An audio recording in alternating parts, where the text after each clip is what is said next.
Benue State Governor Chrysas Samuel Ortom has alleged that he was prevented from receiving Vice President Yemi Osinbajo by the security operatives attached to the Vice President when the nation's number two man visited the state on Saturday and touched down at the airport terminal of Nigeria Air Force Base, Makurdi.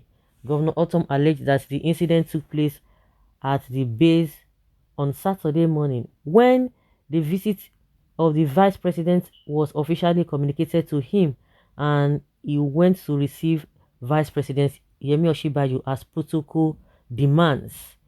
A letter signed by Abdullahi Gwari, Senior Special Assistant to the President on Foreign Affairs, Head of Protocol, Office of the Vice President, dated 10th February 2023, informed the Governor Ortom, of the visit that Osinbajo was heading to Wukari, Taraba State, en route Makurdi, the Benue State capital.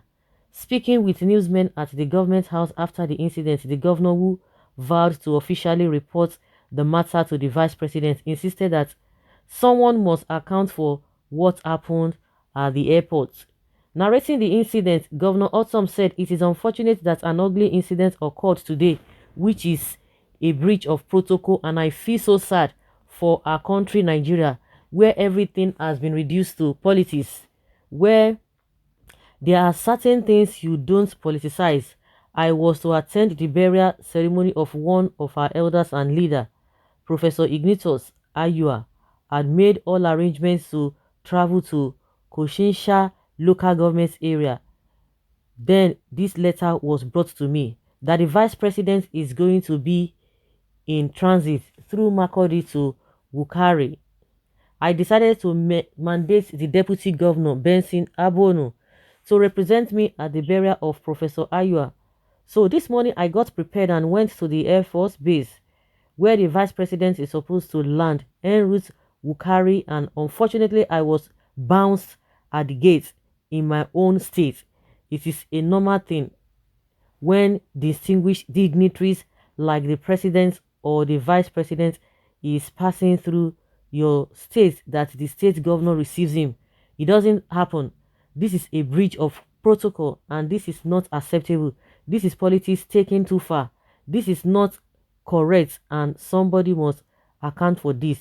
If a personality like the vice president is visiting my state and I cannot go there to welcome him, then it will be a breach of protocol on my part. How can I go to the Air Force Base and I am bounced at the gate? I mean, this has never happened anywhere in this country.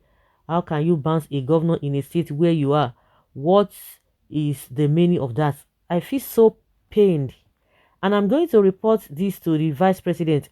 Well, if they choose to do something, fine. If they don't, it's okay. But that is the kind of thing they want.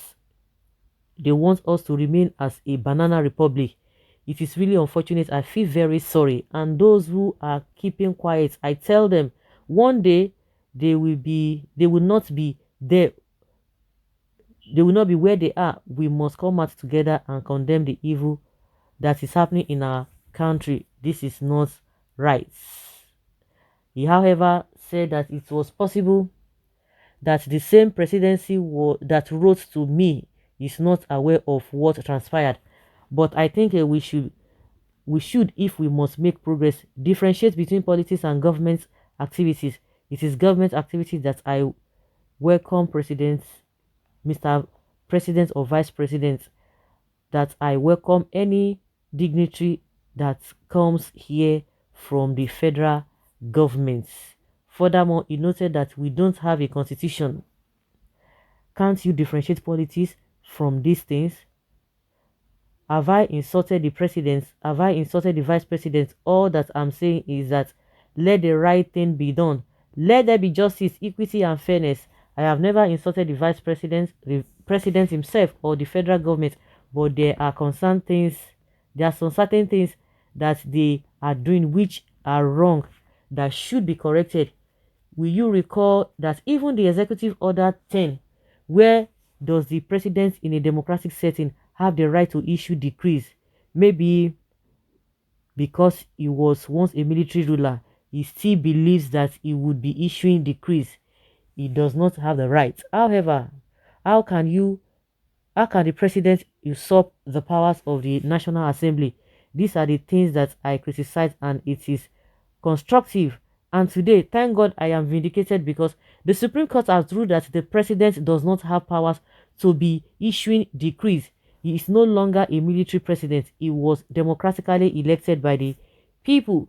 So if he wants anything, he should pass it through the National Assembly, just like I do. When I want anything, I pass it through the State House of Assembly. It is very unfortunate that this presidency is barefooted. It is lame duck, and that is why we are having all these insecurity problems in our country today. That is why the economy of this country is going down, he stated. Well, there's no big deal now. If they don't want you to see him, you have done your part, and that's it. They know why they are doing all of those things. The wicked runs when no one pursues him.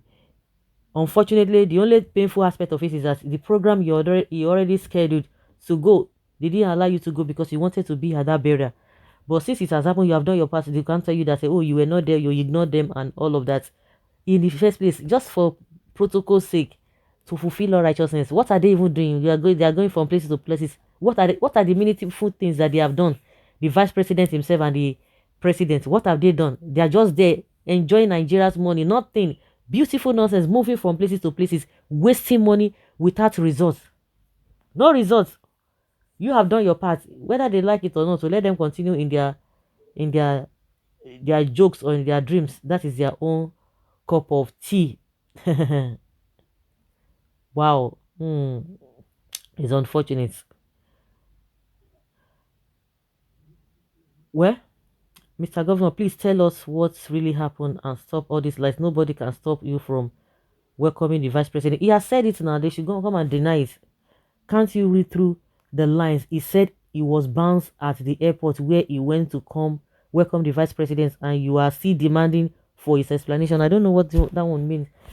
They are birds of the same feather. You have done your part. It is on record. They cannot even hold you responsible for any abnormality. So, but it is good that you point it out. If they didn't want you to come, then why did they write you in the first place? Why were you written in the first place that so and so will be happening at so time? So they had, but the worst part of it is that I'm not even bothered because I'm not even doing anything. I don't even know why this whole thing will be a thing of concern that they did not allow you to visit. What are they even doing? All the visiting that they have been making, all the whatever, what have all these things, where have they resorted to? What have they given back to the society? Nothing. The same story. Of course, they will not be happy now that you have been condemning and been criticizing them. But then why did they send you letter that they are coming if they don't want you? Or they themselves, they just did it just to fulfill all righteousness. So guys, let's hear your opinion from the complaint of Governor Ortom.